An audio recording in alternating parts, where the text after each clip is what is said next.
Lately, I've been hearing the slogan, faith over fear.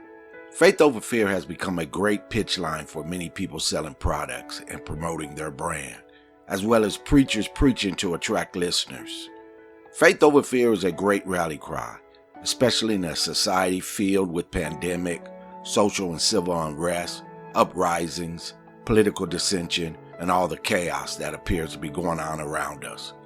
I myself have been facing some fears this week, with my mother being in the hospital battling several different life-threatening ailments. And because of the COVID pandemic, they are not letting her have any visitors, which has also caused me more concern. Faith over fear has become one of the most popular christianese sayings in recent times. So what does it really mean for us to have faith over fear, especially in a world filled with fears? Let's proceed.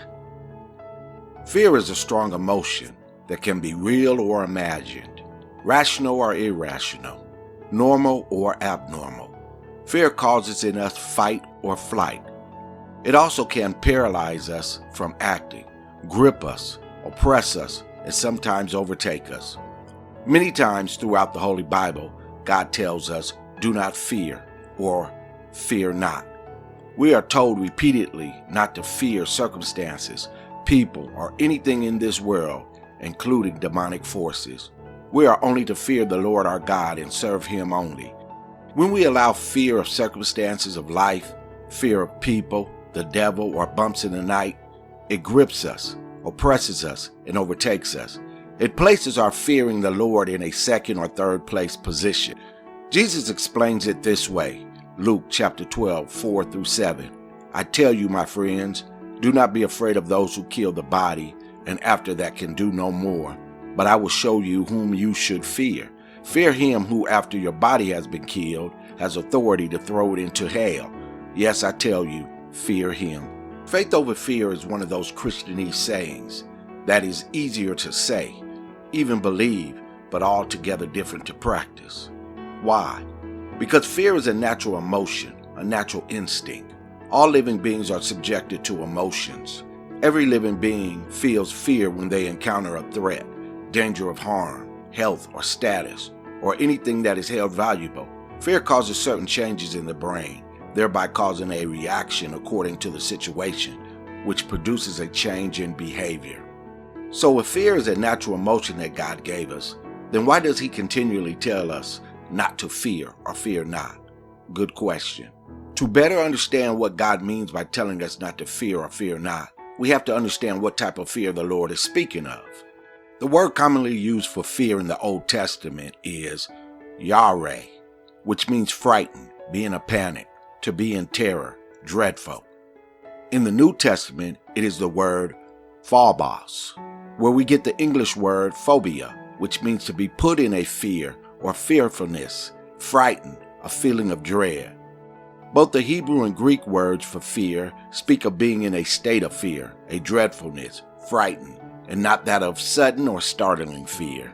There is a difference between being startled with sudden fear and that of being gripped by fear itself. Being startled, surprised, shocked, scared, or stunned is a natural response followed by an appropriate reaction, fight or flight. Whereas fearfulness, frightened, being in a terror, or having a feeling of dread is a state of being. A state of being describes your current circumstances and present state of existence. It's your state of mind and physical condition that affects your present state of existence. For example, being happy is a state of being. You think and feel jovial and content at that present time. Now that we have a better understanding of the type of fear God speaks of not having, let's look at an example of what God means when He says fear not or do not fear. Exodus chapter 14 verses 10-16. And when Pharaoh drew nigh, the children of Israel lifted up their eyes, and behold, the Egyptians marched after them. And they were sore afraid. And the children of Israel cried out unto the Lord. And they said unto Moses, Because there were no graves in Egypt, hast thou taken us away to die in the wilderness? Wherefore hast thou dealt thus with us, to carry us forth out of Egypt?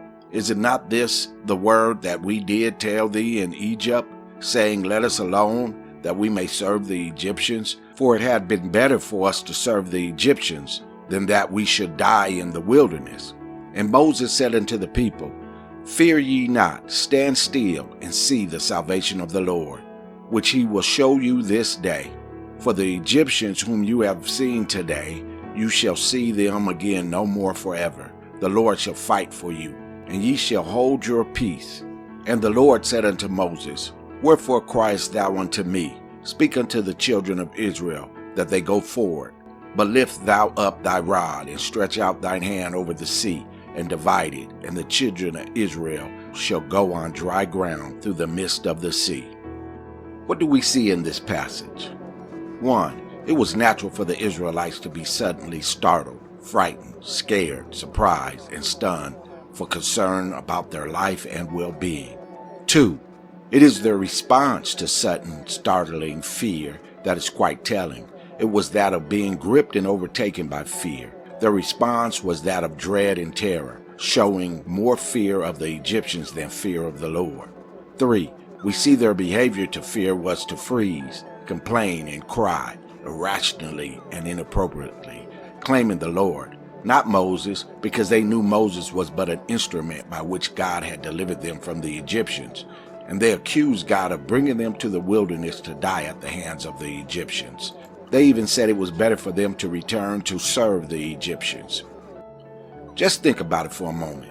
They had seen the hand of God perform all kinds of miracles and wonders, smiting the Egyptians, and now God is helpless to do anything as the Egyptians march towards them? Now here's what's most interesting in this passage. The Lord said to Moses, Wherefore criest thou unto me? Speak unto the children of Israel that they go forward. The Lord basically tells Moses, your response to fear was appropriate in trusting me. Now act upon what you spoke. So instead of crying to me, tell the people to act. Go forward. Here is the Lord telling Moses to exercise his faith over fear. Faith or fear does produce in us a behavior, an action. Our action or reaction to fear is what determines whether it is overcome by our faith.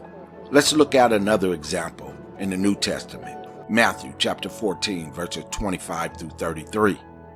Shortly before dawn, Jesus went out to them, walking on the lake. When the disciples saw him walking on the lake, they were terrified. It's a ghost, they said, and cried out in fear. But Jesus immediately said to them, Take courage, it is I. Don't be afraid. Peter replied, Lord, if it is you, tell me to come to you on the water. Come, he said. Then Peter got down out of the boat, walked on the water, and came toward Jesus. But when he saw the wind, he was afraid, and beginning to sink, cried out, Lord, save me. Immediately Jesus reached out his hand and caught him. Ye of little faith, he said, why did you doubt? What we see is that Peter's fear overrode his faith, causing him to doubt what he had actually started doing. Jesus had already told Peter, before he started walking on the water, to be of good courage or take courage, which is the Hebrew word tharseo, which literally translates to radiate confidence. And it specifically refers to God bolstering the believer, empowering them with a bold inner attitude. For the believer, tharseo is the strength by his or her inner working of faith. So what Jesus actually told them was, don't be afraid, or may, which is not, and phobos, fear, not fear. Do not be terrified, dreadful, or frightened. What Jesus had spoken to Peter was that of having faith over fear, to be of good courage or take courage, tharseo. We must understand that courage is not the absence of fear, but the ability to act in spite of fear. Our action and reaction to fear is the best option for overriding, overcoming, or overtaking fear. So Peter stepped out and began walking on the water. But then it tells us that when Peter saw, which is the word blepo, which means more than just physically seeing something, but it actually means perceive, discern. And Peter perceived and discerned the wind, and he was afraid, phobos, and began to sink and cried out, Lord, save me. Immediately Jesus reached out his hand and caught him and says to him, You of little faith, why did you doubt? Peter started out with courage in his attempt to walk on water, yet he did not finish with faith, and Jesus called it little faith. and he asked Peter, "Why did you doubt?" Peter probably shrugged his shoulders. "I don't know." But the answer is blepo. His perception, his physical discernment brought to him fear. Peter began to fear his circumstances more than his trust in God, which resulted in him doubting. Fear is a powerful emotion that is governed and operates by senses. Faith is metaphysical or spiritual, based upon belief in a power greater than our own. Fear and faith are often opposed to each other. In the emotions of man, one must conquer the other. Either fear prevails or faith prevails. Fear brings to the senses feelings of uncertainty, doubt, which can and does at times overtake our faith when we allow our perception of immediate danger, or when we can't point to an immediate deliverance because our own reasoning cannot comprehend and explain the things of God. So we act in fear, panic, or dread, or become terrified, acting on our senses and feelings rather than our trust in God. We must understand, it's not that we won't have the sense of fear, but it is our perception of our fear. It's either we give into our physical perception, our senses and feelings that cause us to doubt, or we override our senses of feeling with trust in God, that our faith keeps us moving forward. Faith over fear. In comparison of Peter's situation with that of what God said to Moses, we see that having faith over fear is our response to fear that demonstrates whether we are fearful or faithful. It is in the action or reaction to fear that is seen whether we have faith over fear or fear over faith. This is why God told Moses, "Why are you crying out to me? Tell the people to move forward. Act upon your faith over fear." And it is also why Jesus said to Peter, "You of little faith, why did you doubt?" Because Peter, who initially stepped out and began walking on water, allowed his senses and feelings to stop him from moving forward, and his faith succumbed to his fear. Fear is a natural emotion, and every living creature feels fear. But to have faith over fear means for us not to allow our physical perception to override our trust and belief in the Lord's ability and capability to do on our behalf. The world-famous evangelist from the 1900s, Smith Wigglesworth, coined the phrase that most of us are familiar with. "I'm not moved by what I see. I'm not moved by what I hear. I'm not moved by what I feel. I'm only moved by what I believe." That's faith over fear. In the most well-known passage in the Bible, Psalms 23, David said, "Yea, though I walk through the valley of the shadow of death, I will fear no evil, for thou art with me. Thy rod and thy staff, they comfort me." David tells us, though he may be in Salmaveth, which is shadow of death, which figuratively translates calamities, terrors of darkness all around me, I will not allow Yahweh, or fear, meaning to dread, be terrified, be fearful of evil, which is the word Ra. And the word Ra does not mean boogeyman evil, but is an all-inclusive term that means bad, injurious, or harmful things, from being unhappy to disagreeable to unpleasant. David says he continues to walk or to go forward in spite of these things because he knows that the Lord is with him, because thy rod and thy staff comforts me, which signifies that God will lead and guide him through his troubles that may be lined with some dark or gloomy times and points. So David is comforted, and David will continue to move forward. What God wants is for us to allow our faith in him to triumph over our senses and feelings. Faith is above feelings. Faith is not necessarily opposed to feelings.